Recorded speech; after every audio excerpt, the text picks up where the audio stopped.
मंगलमय मंगल करण वीतराग विज्ञान। नमो ताहि जाते भये अरहंतादि महान। करि मंगल करि हो महा ग्रंथ करन को काज। जाते मिले समाज सब पावे निज पद राज।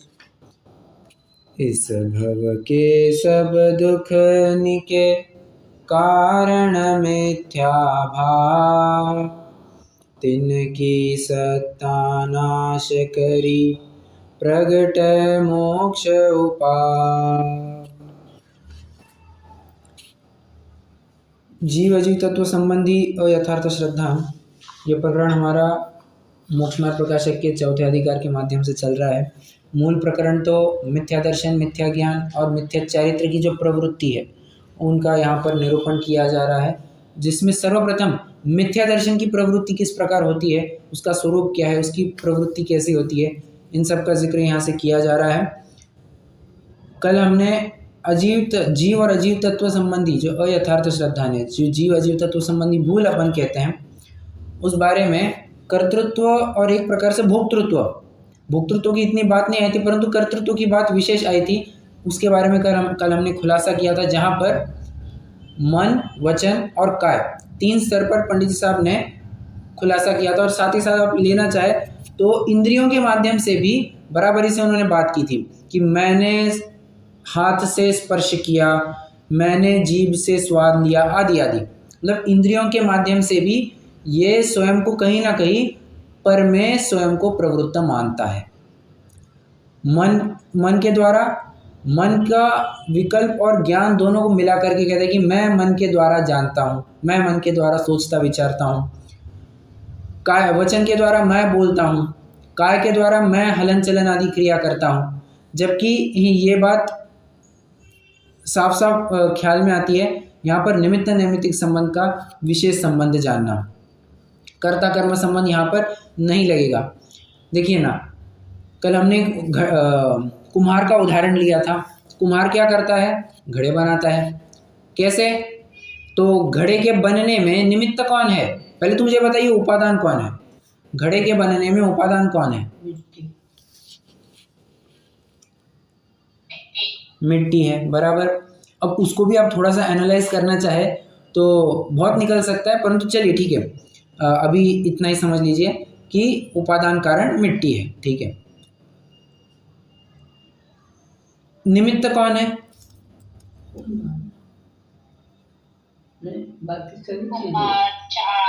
बराबर, कुम्हार है, चक्र है, आदि आदि चीजें निमित्त कहने में आती है, ठीक है। अब 2 मिनट के लिए मान के चलिए कुम्हार निमित्त है, ठीक है, परंतु क्या वास्तव में कुम्हार निमित्त है? थोड़ा विचार कीजिए। अगर कुम्हार निमित्त होता तो पूरा टाइम वहीं पर रहना चाहिए था। क्या उसके जितने भी 50-60 साल बीते हैं, क्या एक एक मिनट घड़े के साथ बीते हैं? नहीं, घड़ा अलग से है, ये अलग से है। तो उस घड़े रूपी कार्य का जब घड़ा बन रहा है उस समय में निमित्त कौन? कुम्हार नहीं, कुम्हार का योग और उपयोग, ये उसका निमित्त है। कैसे उपयोग? मतलब क्या? मुझे घड़ा बनाना है, ऐसा उसने विकल्प किया, दिमाग में एक विचार आया उसके। और योग मतलब क्या? उस विचार से प्रेरित होकर के जो शरीर के प्रदेशों का शरीर में क्या कहते हैं, अपने आत्म प्रदेशों का कंपन हुआ, जो योग हुआ, उस अनुसार फिर शरीर की क्रिया हुई, वो योग कहलाएंगे। आत्म प्रदेशों का कंपन वो योग, और वो निमित्त है। सोते समय उसको विकल्प आ रहा है कि मैं घड़े बनाऊं। सोते समय में जब वो सो रहा है तो उसको विकल्प आ रहा है क्या?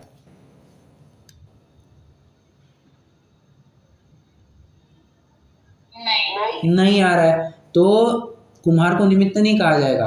वो कुम्हार का उस विशिष्ट समय का जो योग और उपयोग है वो निमित्त कहा जाएगा, ठीक है। मतलब साफ साफ बात ख्याल में आ रही है कि भले ही लोग में कहा जाता होगा कि कुम्हार ने घट को किया, कुम्हार घट का करता है, ये तो लोक व्यवहार की बहुत ही आम भाषा है, परंतु लोकोत्तर मार्ग में ये भाषा स्वीकृत नहीं है। अध्यात्म कहेगा कर्ता, काहे का कर्ता, उस घड़े का कर्ता वो मिट्टी स्वयं है। मिट्टी ना हो, बाकी सारे साधन हो, क्या मतलब है? क्या मतलब है? संभव ही नहीं है, संभव ही नहीं है बात। ठीक है, तो ये योग और उपयोग के बारे में समझना।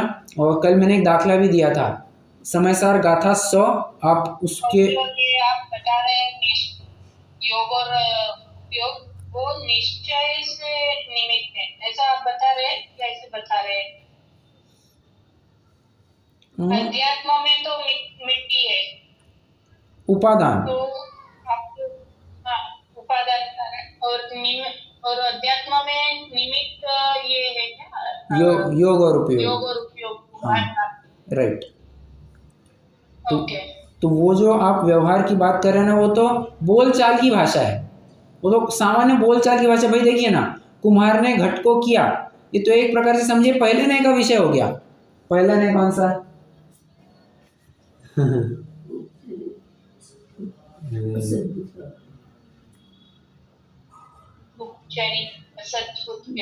परफेक्ट, बहुत बढ़िया। उपचरित असद्भुत व्यवहार ने पहला ने, जहां पर दो भिन्न भिन्न वस्तुओं का आपस में कुछ कर्ता कर्म संबंध लागू कराया जाता है। ये तो पहले, ये तो बोली भाषा तक ठीक थी, परंतु मानने की बारी जब आती है, मानना क्या नहीं, वो कुम्हार ने तो नहीं किया है, वो तो उसका योग और उपयोगी वहां पर निमित्त रूप में हाजिर था। ठीक है, ये अध्यात्म की बात।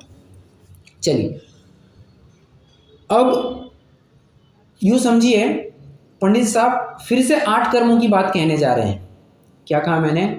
पंडित जी साहब इस प्रकरण में जीव अजीव तत्व संबंधी भूल का जो प्रकरण है, वहाँ पर फिर से 8 कर्मों की बात कहने जा रहे हैं, और प्रकरण तो वैसे वे चालू कर भी चुके हैं।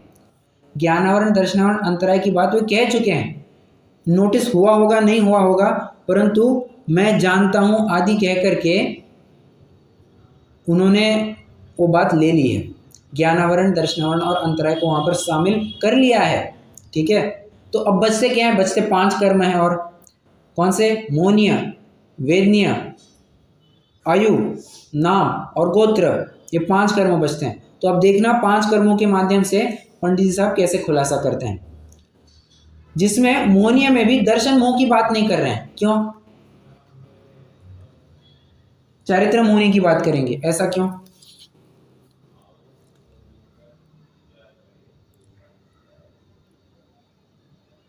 जब कर्मों के बारे में बताने की बारी आई, उन्होंने सिर्फ चारित्र मोहनी को उठाया, दर्शन मोहनी को क्यों नहीं उठाया?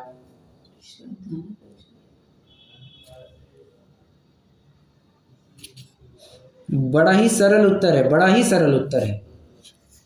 वही तो हम समझ रहे हैं। परफेक्ट, बहुत बढ़िया, वही तो हम समझ रहे हैं, वही तो हम समझ रहे हैं। जिसको समझना है उसके ऊपर वो दर्शन मोह ही तो समझना है, तो उसके लिए बाकी कर्म कैसे उसको अफेक्ट करते हैं, ये हम समझने की कोशिश कर रहे हैं। बहुत बढ़िया। तो कषाय भावों से अब मैं यहाँ से थोड़ा बताता हूँ, आप समझने की कोशिश कीजिए। ओके, वैसे आगे जाने से पहले मुझे एक प्रश्न पूछना है, वो प्रश्न पूछूंगा फिर मैं आगे जाता हूँ। बहुत हट करके है, परंतु अपने इस जीव अजीव तत्व संबंधी भूल को लेकर के उससे जुड़ा हुआ एक प्रश्न है। पहला प्रश्न, जीव को अजीव मानना ये कौन से तत्व संबंधी भूल है? जीव को अजीव मानना यह कौन से तत्व संबंधी भूल है? जीव तत्व। कितने जनों का जीव कहना है, कितने जनों का अजीव कहना है? मैं जीव कह रही हूँ, जीव को ही तो मैंने अजीव माना ना, जीव को ही तो गड़बड़। ठीक है, कुमकुम जी का जीव कहना है, कोमल जी आपका भी जीव कहना है, शशि जी बाकी है बस। जीव तत्व संबंधी बोल, सभी ने जीव तत्व संबंधी बोल करा, परफेक्ट आंसर है भैया। हाँ, कुमकुम जी आपने रीजनिंग भी एकदम सही से दिया। भाई जीव का ही स्वरूप तुमने गलत मान लिया है, जीव को अजीव माना, जीव को अजीव माना। लॉजिकली बात समझ में आती है कि तुमने जीव का स्वरूप गलत माना, मतलब ही तुमने जीव तत्व संबंधी भूल कर ली। अब ऐसे उल्टा लगा लेना, अजीव को जीव मानना, ये कौन से तत्व संबंधी भूल है? अजीव तत्व संबंधी मूल। ठीक है, बस मुझे इतना पूछना था। अब अपने प्रकरण में आते हैं। अब कषाय भावों से या चारित्र मोहनीय जनित कैसे कैसे इसकी अवस्था होती है और ये इनमें अपनी सत्ता कैसे मानता है, इसमें समझना। सबसे पहली कषाय जो हमारे जुबान पर आ ही जाती है, कषाय कहते से क्रोध हमारे सामने आ जाता है। हमने कहा ये बड़ा कषाई जीव है। कषाई जीव कहते ही हम क्या सोचते हैं, ये बड़ा ही क्रोधी जीव है। मतलब एक प्रकार से क्रोध और कषाय एकार्थवाची हो गए हैं। हालांकि ये बहुत विस्तार का स्वरूप है इस कषाय में, और भी बातें आती है, परंतु पहले कहते से क्रोध आ जाता है। अब इसके लिए मैं एक उदाहरण देता हूँ आपको। रामायण में जब हनुमान सीता की देखभाल क्या कहें, पूछताछ करने गए थे, सबसे पहले ढूंढने गए थे ना। जब राम आदि को ये पता चला कि भाई रावण हर करके ले गया है लंका में उसकी, तो पता कैसे लगाए या अच्छे से है या नहीं है, उसकी सही सलामत क्या कहते हैं उसे, कुशल क्षेम पूछने के लिए हनुमान को भेजा गया। भाई जा कर के उससे मिल कर के आ जाओ और उसके ऊपर संशय ना हो, इसके लिए लो राम ने अपनी अंगूठी भी दे दी। ये पहचानने के लिए चिन्ह रहेगा कि भाई हाँ तुम जेन्युइन आदमी हो। ठीक है, तो अब देखो सीता को कौन से वन में रखा गया था?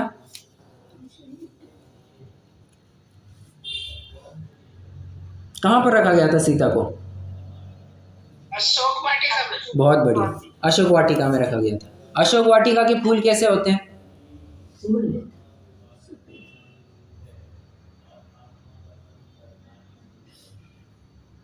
बताइए, अशोक वाटिका के, अशोक वृक्ष के फूल कैसे होते हैं?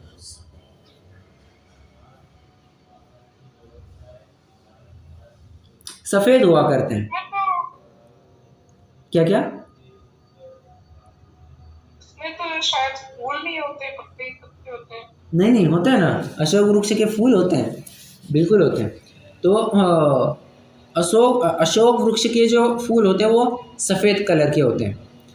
पूछताछ करके आ गए, सब हो गया। रामचंद्र जी ने पूछा कैसा है वहाँ का वातावरण? साहब वहाँ पर अशोक वाटिका में रखा है और वहाँ के सारे फूल लाल है। रामचंद्र जी कह रहे हनुमान तुम अशोक वृक्ष में ही, अशोक वाटिका में ही गए थे ना? हाँ अशोक वाटिका में ही गया था।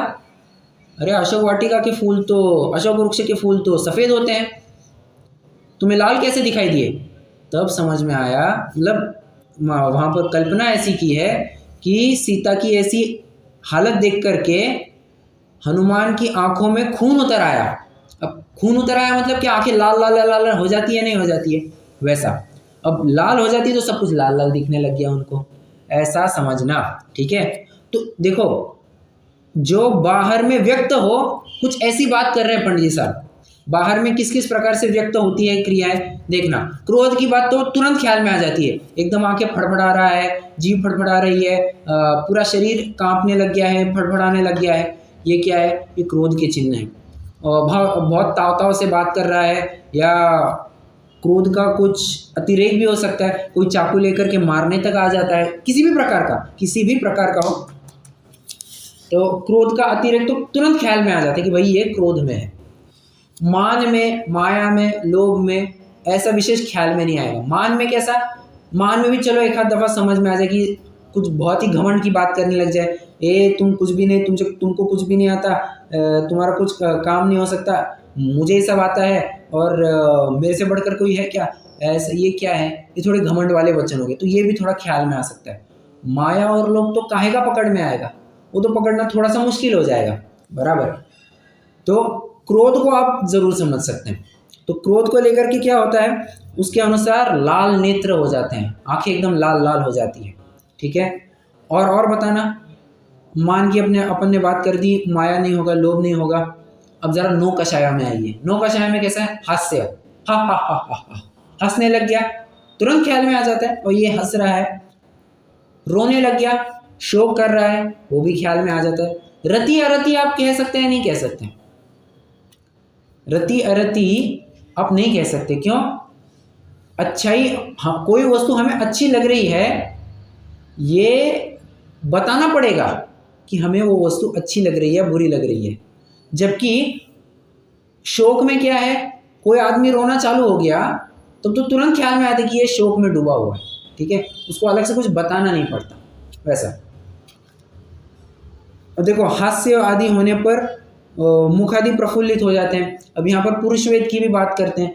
पुरुष वेद में कैसे लिंग काठिन्य आदि होते हैं, इस प्रकार से वे बात करते हैं, मतलब इस प्रकार की हरकतें देखने में आती है। अब स्त्री वेद में भी उसी प्रकार लगा लेना, जो उस अनुसार क्रिया उनमें पाई जाती होगी। तो ये सब अवस्थाएं इस जीव की कषाय भाव को लेकर के पाई जाती है। जीव क्रोध को करता है तो लाल नेत्र आदि हो जाते हैं, इस प्रकार समझ लेना। और शरीर में शीत, उष्ण, क्षुधा, तृषा, रोग इत्यादि अवस्थाएं होती है। मतलब शरीर की जो अवस्थाएं होती है उसको लेकर के फिर वो हीनादिक रूप मानता है कि ओ मैं रोगी हो गया, ओ मैं स्वस्थ रहा हूँ, इस प्रकार से मानता है। आइए एक पैराग्राफ पढ़ लेते हैं, पृष्ठ क्रमांक 81 तथा जीव के कषाय भाव हों तब शरीर की चेष्टा उनके अनुसार होती है। समझना, कषाय भाव हो, कषाय भाव की बात कर रहे हैं, तब शरीर की चेष्टा उनके अनुसार हो जाती है। जैसे क्रोधाधिक होने पर लाल नेत्रादि हो जाते हैं, हास्यादि होने पर मुखादि प्रफुल्लित हो जाते हैं, पुरुषवेद आदि होने पर लिंग काठिन्यादि हो जाते हैं। यह सब एक मानकर ऐसा मानता है कि यह कार्य सब मैं करता हूँ। अभी भी कर्तृत्व की बात चल रही है, मैं करता हूँ, इन सब का करता मैं हूँ। हंस रहा हूँ, हाँ मैं हंस रहा हूँ। हंसा रहा हूँ, हाँ मैं हंसा रहा हूँ। ठीक है। वैसे एक प्रश्न है मेरा, क्रोध कितने प्रकार का होता है? क्रोध कितने प्रकार का होता है?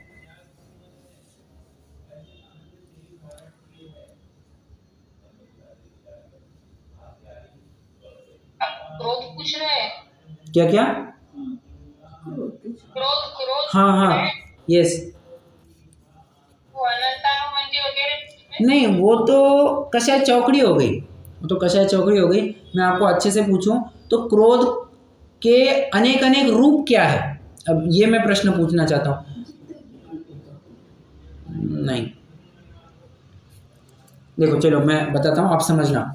शायद मैं फिर क्वेश्चन भी अच्छे से फ्रेम नहीं कर पा रहा हूँ। क्रोध आप 3 प्रकार से समझ सकते हैं। कैसे? एक तो क्रोध के परिणाम, उसे जो अपन भाव कर्म कहते हैं। एक क्रोध नाम की कर्म प्रकृति, भले आदमी 148 कर्म प्रकृतियों में 4 क्रोध की कर्म प्रकृतियां है। अनंतानुबंधी क्रोध, अप्रत्याख्यानावरण क्रोध, प्रत्याख्यानावरण क्रोध, संज्वलन क्रोध, ये 4 कर्म प्रकृतियां है, मतलब द्रव्य कर्म भी आ जाता है। और जो हम कहते हैं ना कि बहुत आंखें फड़फड़ा रहा है, आंखें लाल हो गई है, ये क्या हो गया?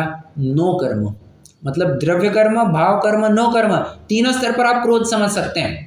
ठीक है। और जब भी कोई क्रोध करेगा, प्रायः पहला और दूसरा जो द्रव्य कर्म है और भाव कर्म है, ये तो प्रायः पाया ही जाएगा।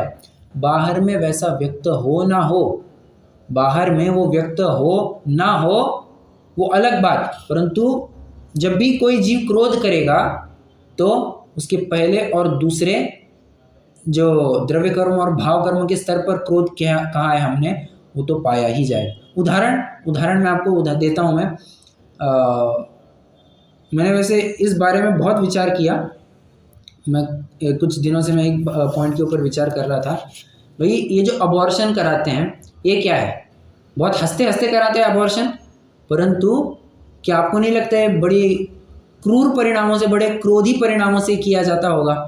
बस ये समझना, अबॉर्शन कराते वक्त तो ऐसा लगता है कि हाँ ठीक है, बहुत नॉर्मल प्रक्रिया है, कोई वो महिला एकदम शांति से बैठी है, परंतु समझना किसी पंचेंद्रिय को मारने का परिणाम ये क्रोध नहीं है तो और क्या है? ये क्रोध ही तो है। बस आप ऐसा समझ सकते, मतलब बाहर में क्रोध दिखाई देना जरूरी नहीं है, परंतु अंदर में तो जरूर होगा, वैसे परिणाम तो होंगे ही होंगे। ठीक है, आदि आप सब लगा लेना। तथा शरीर में शीत, उष्ण, क्षुधा, तृषा, रोग इत्यादि अवस्थाएं होती हैं, उनके निमित्त से मोह भाव द्वारा स्वयं सुख दुख मानता है। इन सब को एक जानकर शीतादिक तथा सुख दुख अपने को ही हुए मानता है। ये शीत मुझे सुख का कारण, दुख का कारण, ये ठंडी ठंडी हवा, मीठी मीठी हवाएं, ये मेरे लिए सुख का कारण, ये उष्ण हवाएं मेरे लिए दुख का कारण, ये गर्मी, हाय रे गर्मी, हाय गर्मी कहाँ से आ गई, ये ठंडी, हाय कितनी ठंडे, 2 रजाई लो, 3 रजाई लो, हालत ख़राब हो जाती है, मतलब शीत भी दुख का कारण, तो उसको लेकर के सुख दुख का कारण मानता है। यही उसकी भूल हो रही है। ठीक है, एक प्रकार से समझिए, बहुत सरल प्रकरण चल रहा है, बहुत सरल प्रकरण चल रहा है, बस अलग अलग प्रकार से प्रेजेंट कर रहे हैं। 8 कर्मों के माध्यम से बताना चाह रहे हैं कि भाई देख, तू मोहनीय की बात करता है ना, ले चारित्र मोहनीय से भी तेरी ऐसी अवस्था होती है, तू मिथ्या भाव करता है। वेदनीय से भी तेरी ऐसी अवस्था होती है, तू उसमें भी मिथ्या भाव करता है। ठीक है,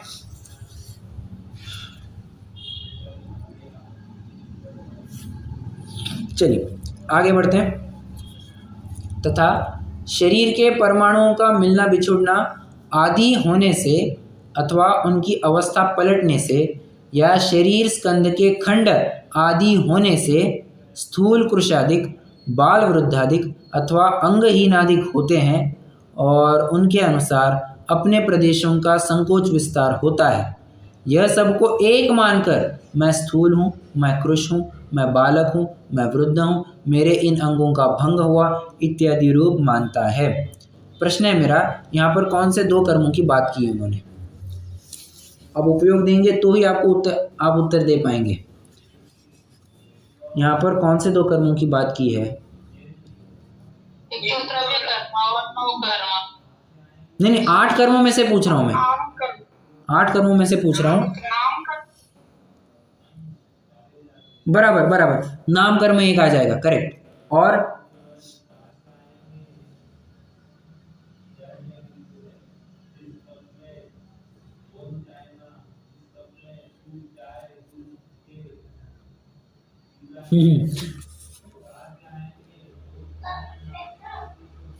एक प्रकार से कुछ अंश आयु कर्म का आ गया यहाँ पर। कैसे? ये जो बाल वृद्धादिक लिखे हैं ना, अब बाल वृद्धपना कैसे होगा भैया? आयु बढ़ेगी तो बाल वृद्धादि होगा ना। ठीक है, वैसा एक बात समझना, बाल वृद्धादि का जो पॉइंट है, आयु कर्म का जो पॉइंट है वो आपको थोड़ा नीचे भी मिलेगा। कैसे? तथा शरीर का संयोग होने, अगले पैराग्राफ में आइए, तथा शरीर का संयोग होने और छूटने की अपेक्षा जन्म मरण होता है। जन्म मरण भी कैसे? आयु की अपेक्षा कहेंगे, मतलब आयु की बात ऊपर भी आ रही है, नीचे भी आ रही है। आयु की बात दोनों भी जगह समझ लेना। ठीक है, अब देखो यहाँ पर जो बात लिखी है ना, मैं स्थूल हूँ, मैं कृश हूँ, मैं बालक हूँ, मैं वृद्ध हूँ, आपने कहीं ऐसे मिलते जुलते शब्द पढ़े हैं?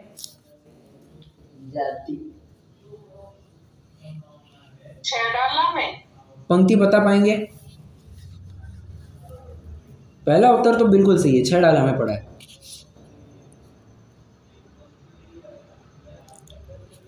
मैं सुखी दुखी मैं रंक राव, मेरे धन गृह गोधन प्रभाव, मेरे सुततिय मैं सबल दीन, बेरूप सुभग मूरख प्रवीण। क्या कहा?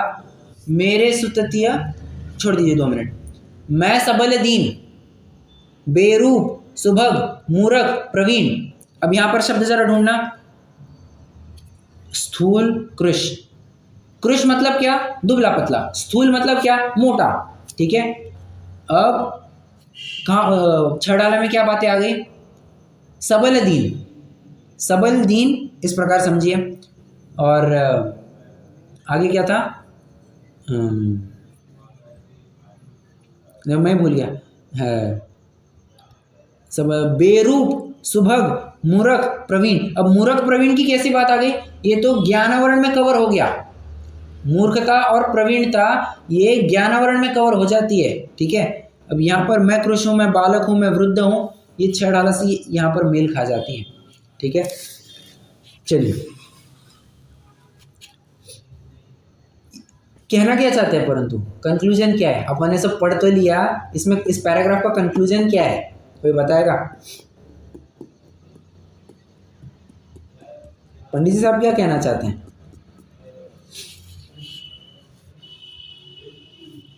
ये सबको अपना रूप मानता है। हाँ, करेक्ट। ये सबको अपना रूप मानता है।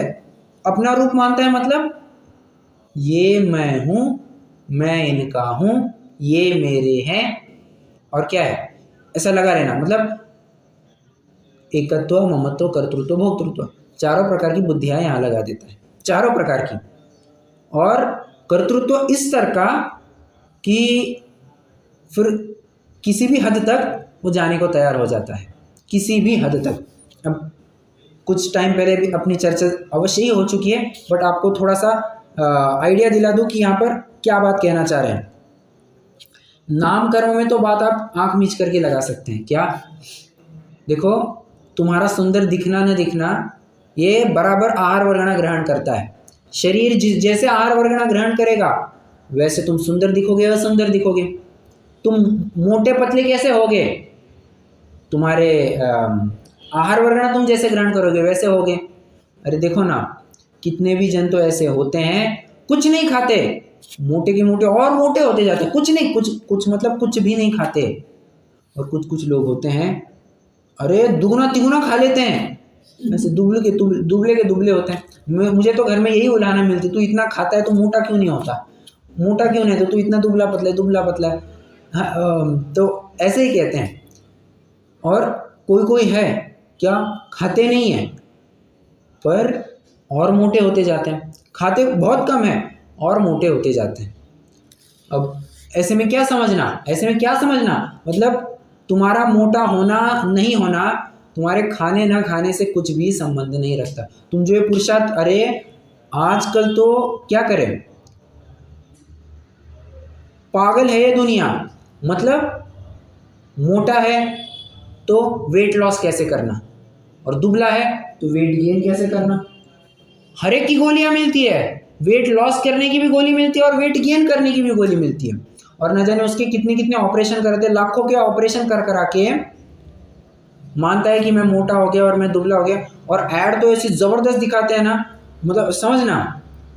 अब मैं जानता नहीं कि कितनी सच है ये बात, परंतु पहले का फोटो कैसे दिखाएंगे, वो थोड़ा एनिमेटेड नहीं, वो क्या होता है, फिल्टर लगा लगा करके थोड़ा सा मोटा वोटा दिखाएंगे, थोड़ा मेकअप वगैरह कराएंगे और फिर उसको मोटा दिखाएंगे और उसको फिर वो रूप उतार करके, वो भेष उतार करके जैसा दुबला पतला है वैसा दिखाते हैं। मतलब केवल फोटोशूट वगैरह करा के भी, केवल फोटोशूट करा के भी कोई दिखा सकता है कि देखो हमारी दवाई का प्रयोग करके ये इतना मोटे से दुबला हो गया, दुबले से इतना मोटा हो गया। कुछ नहीं होता है, कुछ नहीं होता है। तुम्हारा आहार जैसे, आहार मतलब तुम्हारी आहार वर्गणाएं जैसे ग्रहण होगी तुम वैसे मोटे दुबले होगे। तुम सुंदर असुंदर कैसे दिखोगे, भाई तुम्हारा कर्म का उदय जैसे होगा तुम वैसे सुंदर असुंदर दिखोगे। बराबर। मेरी आवाज़ बहुत अच्छी होनी चाहिए, क्या करना, रोज नमक के पानी के गरारे करना और रोज क्या कहते हैं, रियाज दिया करना, चालू करना।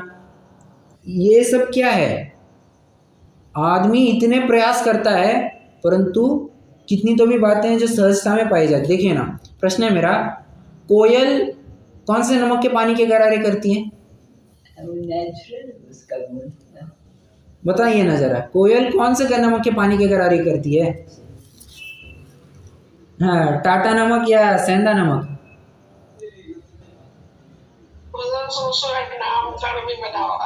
हाँ, उसका सुस्वर नामकरण ही बना है। उसको नमक के पानी के गरारे या गर्म पानी के गरारे करने की भी क्या जरूरत है, कुल्ला भरने की भी जरूरत नहीं है।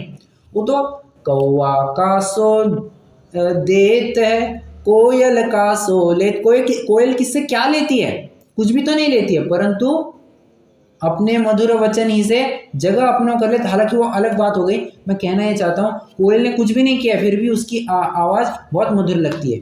और कौवा काव काव काव करता है, ऐसा लगता है कब से चिल्ला रहा है, कौवा इसको हटा दे, भगा दे इसको।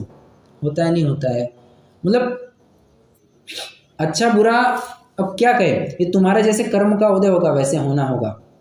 समझना, जिस दिन ये कंसेप्ट जिसको समझ में आ गया ना, हाँ क्या कहे, जितनी भी ये बड़ी बड़ी कंपनी है ना सारी बंद पड़ जाएंगी सारी की सारी बंद पड़ जाएंगी। ये हिंदुस्तान यूनिलीवर हो या जितने भी लॉरेल हो और कौन सा क्लिनिक प्लस हो, प्रॉक्टर एंड गैम्बल हो, जॉनसन एंड जॉनसन, जितनी भी शैम्पू वगैरह वाली कंपनी है, या क्या कहते हैं फेयर एंड लवली वाली हो, फेयर एंड हैंडसम वाली हो, गार्नियर, कितनी कंपनियां हैं, पागलों जैसी कंपनियां हैं, इतनी सारी की सारी बंद पड़ जाएंगी। इतने करोड़ों का व्यापार करने वाले, अरबों करोड़ों में व्यापार करने वाले ठप पड़ जाएंगे सारी बस क्या है, उनके पुण्य का उदय चल रहा है और इनकी भी मति हरी हुई है लोगों की, तो ये खरीदते हैं और उनका धंधा चलता है।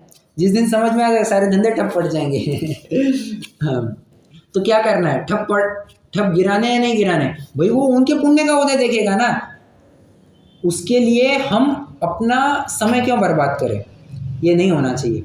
और समझना, जिस दिन ये सहजता आ जाती है, क्या मैं मोटा होऊंगा नहीं होऊंगा, मेरी आवाज़ अच्छी होगी नहीं होगी, मेरे चाल चलन अच्छा होगा नहीं होगा, मैं सुंदर दिखूंगा नहीं दिखूंगा, मेरा लोक में यशगान होगा नहीं होगा, उसके पीछे जब ये व्यर्थ के प्रयास करना छोड़ देगा ना, उसका आधा जीवन बच जाएगा, लिटरली उसका आधा जीवन बच जाएगा। नहीं तो क्या है, इसी में अपना जीवन तबाह कर देता है।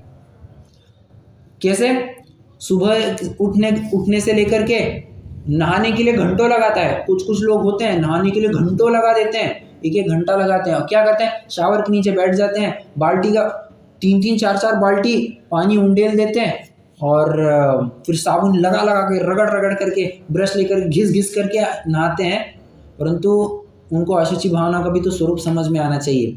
क्या पल रुधिर राध मल थैली की कस वसादित मैली, नवद्वार बहे घिनकारी अस देह करे किम यारी। तुम कहाँ इसमें यारी कर रहे हो, और धोवे त्यों मैली, तुम इसको जितना धोगे उसमें से गंदगी ही निकलने वाली। प्रश्न है, गोबर को कितना धोए तो वो शुद्ध होएगा, गोबर को कितना धोए तो वो शुद्ध होएगा। अरे कैसी बात कर रहे हो, जो स्वयं में अशुद्ध है उसको धोने से वो शुद्ध नहीं होता है। तो जब शरीर ही स्वयं में अशुद्ध है, उसको साफ कितना साफ करोगे, नहीं होगा। इस लेवल की सहजता आनी चाहिए, और अगर सहजता आ गई, एक प्रकार से समझना, आपका जीवन भी बहुत सुख शांति में होगा, और सोने पे सुहागा, आपका मिथ्यात्व भी दूर हो जाएगा। मिथ्यात्व भी दूर हो जाएगा कैसे, अरे कह रहे ना पंडित जी साहब, तू जो ये व्यर्थ के विकल्प कर रहा है अपने शरीर को मेंटेन करने की, वो लड़कियों में तो एक बहुत ट्रेंड चलता है, क्या, जीरो फिगर होना मांगता है। मतलब क्या है, पागलों की तरह कुछ भी करते हैं। ये अपर लिप करवाना है, और क्या है वो पेडिक्योर, जो कुछ भी करवाते हैं मतलब अब क्या कहें, तो ये सब चलते रहता है। और आईब्रो कराना है, और पता नहीं क्या क्या करवाते हैं। छोड़ो, प्लास्टिक सर्जरी के नाम पर तो लाखों करोड़ों रुपए मिटा देते हैं। पैसे की भी बचत, समय की भी बचत, और अपने उपयोग जो इतना खर्चा हो रहा था व्यर्थ का, उसकी भी बचत हो जाएगी। तो अच्छे कार्यों में लगेगा, ऐसा है। चलो, ये क्या हो गया, नाम कर्म के बारे में हो गई। अब गति के बारे में सोचते हैं। गति कह रहा हूँ, गोत्र के बारे में सोचते हैं। गोत्र के बारे में क्या कहते हैं, गोत्र के बारे में कहते हैं कि मैं वैश्य कुल में हूँ, मैं क्षत्रिय कुल का हूँ, मैं मनुष्य हूँ आदि। आपने कई बार कितने जनों ने ये नोटिस किया है आपने आजू बाजू में, कि हम अग्रवाल हैं, हम खंडेलवाल हैं, हम पोरवाल हैं, हम केजरीवाल हैं हम बाकलीवाल है, ये वाल है। कितने जनों ने सुना है कि ऐसा बहुत भेदभाव चलता है। जी भैया जी। एक प्रकार से आपने थोड़ा कुछ नोटिस किया होगा, नॉर्थ साइड में बहुत चलता है, नॉर्थ साइड में थोड़ा ज़्यादा चलता है। यहाँ पर महाराष्ट्र आदि में कैसा है, थोड़ा सा सो कॉल्ड सभ्य हो गए हैं, थोड़ा सा शहर ज़्यादा है यहाँ पर, तो फिर ज़्यादा उस बातों में उलझते नहीं है, क्या कौन खंडेलवाल कौन पोरवाल, वो तो छोड़ दो। अब तो कौन जैन और कौन मुसलमान ये भी विचार नहीं करता है, वो तो मतलब हद ही पार कर दी है। चलो, वो कहने का मेरा वो मुद्दा नहीं था, परंतु गोत्र को लेकर के बड़ा ऊंच नीचपना मानते हैं, बड़ा ऊंच नीचपना मानते हैं। और शादी के टाइम पर तो बहुत चलता है, बहुत चलता है। हम तो खंडेलवाल जाति के हैं, आप बताओ आप कौन से जाति के हैं, आप कौन से गोत्र के हैं। गोत्र को लेकर के बहुत चलता है। साउथ में भी कई बार अगर आपने देखा होगा, साउथ में भी बहुत चलता है। साउथ में कैसे चलता है, हम इस परिवार से हैं, हम इस वंश से हैं, हम इस कुल से हैं। साउथ में बहुत चलता है, हम अय्यर है, हम अयंगार है। खूब धमाधम मचती है इसको लेकर के, मतलब गोत्र को लेकर के ऊंच नीचपना मानते हैं। कई बार तो पैसे दे करके शादी आदि करवाते हैं, बस मैच करने के लिए, भाई जैसे तैसे हो जाए काम। फिर गोत्र आदि का भी उसमें कभी विचार नहीं करते हैं, या गोत्र एक्सेप्ट कर ले हमारा, इसके लिए भी पैसे दिए जाते हैं। क्या कहे, कहाँ तक कहे। देखो ना, मैं मनुष्य हूँ, मैं तिर्यंच हूँ, मैं क्षत्रिय हूँ, मैं वैश्य हूँ इत्यादि रूप मानता है। यहाँ पर नरक क्यों नहीं लिया, नरक क्यों नहीं लिया?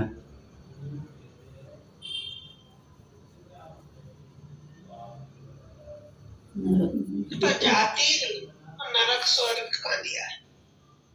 अरे कुलादि का आ गया ना, मतलब यहाँ पर गोत्र की बात कर रहे हैं।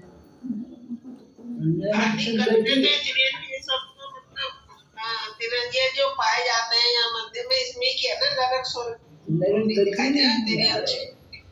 नहीं समझा, फिर से। मैं कह रही हूँ इसमें कुल तो आ गए हैं, लेकिन कुल की अवस्था तो यहाँ मध्य लोक में चलती है ना।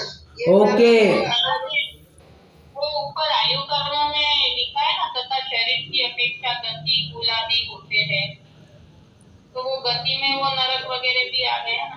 हाँ करेक्ट, समझ, सही बात है।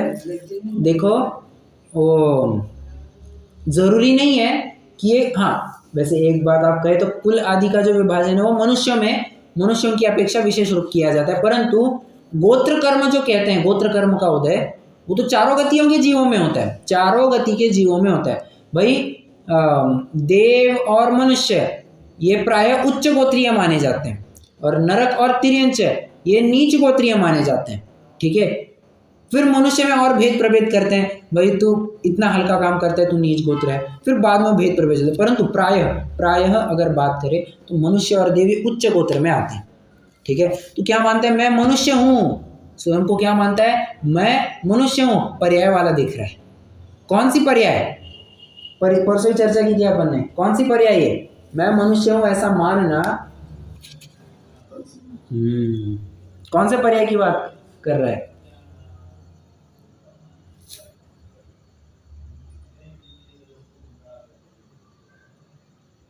अरे जीव और शरीर का एक क्षेत्र होगा संबंध, इसे क्या कहते हैं, इस शरीर को क्या कहते हैं, कौन सी पर्याय कहते हैं?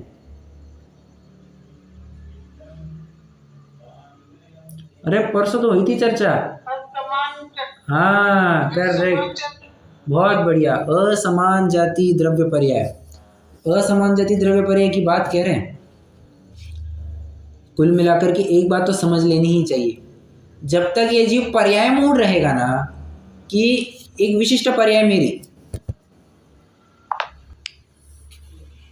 क्या कह रहा था मैं, हाँ पर्याय मूर्ता आ गई ना, जब तक इस जीव ने पर्याय में एकत्व ममत्व कर लिया तब तक इसका मिथ्या तो दूर होने वाला नहीं। क्योंकि एक प्रकार से समझिए ना, यहाँ पर जितनी भी बातें कर रहे हैं ये पर्याय को लेकर के कर रहे हैं, समझिए ना, पर्याय को लेकर के कर रहे हैं। हाँ डेफिनेटली द्रव्य मूर्ता गुण मूर्ता की भी बात आ ही रही है, परंतु द्रव्य और गुण तो व्यक्त थोड़ी ना होते हैं, व्यक्त तो पर्याय हुआ करती है, और ये पर्याय में मूढ़ हुआ है, इसलिए तो पज्जय मूढ़ा ही पर समाया, विशेष ऐसी बात कह दी। जो पर्याय मूढ़ है वो पर समय जानना, स्व समय नहीं है, पर समय जानना, मतलब मिथ्या दृष्टि अज्ञानी कह रहे हैं। हाँ ये एक पैराग्राफ हो गया। अब एक पैराग्राफ और करेंगे, छोटा सा ही पैराग्राफ है, और फिर उसके बाद में अपन रुक जाएंगे, क्योंकि नवीन प्रकरण कल चालू होने वाला है, ठीक है। कल नवीन प्रकरण चालू होगा। देखिए तथा शरीर ही की अपेक्षा अन्य वस्तुओं से नाता मानता है, जिनके द्वारा शरीर की उत्पत्ति हुई उन्हें अपने माता पिता मानता है। जो शरीर को रमण कराए उसे अपनी रमणी मानता है। जो शरीर से उत्पन्न हुआ उसे अपना पुत्र मानता है। जो शरीर को उपकारी हो उसे मित्र मानता है। जो शरीर का बुरा करे उसे शत्रु मानता है, इत्यादि रूप मान्यता होती है। अब समझना, यहाँ पर स्पेसिफिकली मानता है, जानता है इतना नहीं कहा। यहाँ पर जानता नहीं, मानता की बात कह दी सीधी इन्होंने। डिस्क्लेमर में क्या कह चुके थे, हम ज्ञान अपेक्षा बात करेंगे, परंतु यहाँ पर तो ज्ञान अपेक्षा बात करना उचित नहीं समझा, सीधा कह दिया मानता है, ऐसा मानता है। ठीक है, हालांकि जहां जहां पर भी जानता है ये बात कही थी, वहां पर मानता है ये समझ लेना था, परंतु यहाँ पर तो वैसा भी नहीं कहा, उसको स्कोप ही नहीं रखा कि तू मानेगा कुछ जानेगा फिर वैसा मानेगा। नहीं नहीं नहीं, देखो पूरे संयोगों की अपेक्षा बात कर रहे हैं। लास्ट जो संयोग है उनकी अपेक्षा बात कर रहे हैं कि स्त्री पुत्र मकान माता पिता दुकान इन सब को लेकर के कह रहे हैं कि ये मेरे से उत्पन्न हुए, ये पुत्र मेरा है, मेरे सुत तिय मैं सबल दीन, आ गया ना, मेरे सुत तिय, मेरी स्त्री, मेरा पुत्र, मेरा मेरा मेरा लगा रखता है। ठीक है, और जो शरीर को उपकारी हो उसे मित्र मानता है, जो शरीर का बुरा करे उसे शत्रु मानता है। और मतलब देखो ना, इसने अच्छा बुरा भी किसको लेकर के माना, शरीर को। आत्मा को अच्छा बुरा करे वो नहीं मान रहा है, इस शरीर को जो अच्छा बुरा करे उसको अच्छा बुरा मानता है। शरीर को किसी ने अच्छाई दी वो हमारा मित्र, कोई किसी ने शरीर को तकलीफ पहुंचाई वो हमारा शत्रु, ऐसा ये जीव मान लेता है। और यही उसकी मिथ्या मान्यता है। इन सब विकारी पर्यायों में ये स्वयं की अपनी सत्ता मानता है, भूल उसकी यहीं पर हो रही है। दैट्स इट, और कुछ नहीं है। ये एक प्रकार से 8 कर्मों में जो बचे हुए कर्म थे उनकी अपेक्षा या उनके उदय जनित जीव की किस किस प्रकार प्रवृत्ति पाई जाती है, ये जीव उनमें कैसे मिथ्यात्व करता है, ये बताया गया यहाँ से। कल एक नवीन प्रकरण चलेगा, कारण मीमांसा होगी। कारण मीमांसा मतलब ये ऐसा हुआ कैसे, ये हमने तुम्हें इतने सारे लक्षण बताए कि बाबा ऐसा करने से ऐसा होता है, फिर तुम उसे एक ही मानते हो, उसमें ममत्व करते हो, परंतु how did this thing happen, ये हुआ कैसे, तो ये हुआ कैसे इसका उत्तर मिलेगा कल। आज के लिए इतना ही, कोई प्रश्न हो तो पूछ सकते हैं।